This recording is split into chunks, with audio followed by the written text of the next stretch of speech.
વડોદરાના ડભોઈમાં કેનાલ તોડવા મુદ્દે 4 બિલ્ડર સામે ગુનો નોંધાયો। નર્મદા કેનાલ તોડી જમીન સમતળ કરી અને દબાણ કર્યું હતું।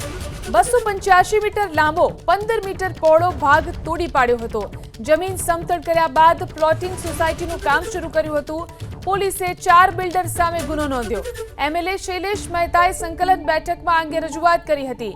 અગાઉ બિલ્ડરને નોટિસ પણ ફટકારવામાં આવી હતી। બિલ્ડરના દબાણથી સરકારને અંદાજે 15 લાખનું નુકસાન થયું। વડોદરાના ડભોઈમાં કેનાલ તોડવા મુદ્દે 4 બિલ્ડર સામે ગુનો નોંધાયો। નર્મદા કેનાલ તોડી જમીન સમતળ કરીને દબાણ કર્યું હતું। 285 મીટર લાંબો 15 મીટર પહોળો ભાગ તોડી પાડ્યો હતો। જમીન સમતળ કર્યા બાદ પ્લોટિંગ સોસાયટીનું કામ શરૂ કર્યું હતું। પોલીસે 4 બિલ્ડર સામે ગુનો નોંધ્યો। એમએલએ શૈલેષ મહેતાએ સંકલન બેઠકમાં આ અંગે રજૂઆત કરી હતી। અગાઉ બિલ્ડરને નોટિસ પણ ફટકારવામાં આવી હતી।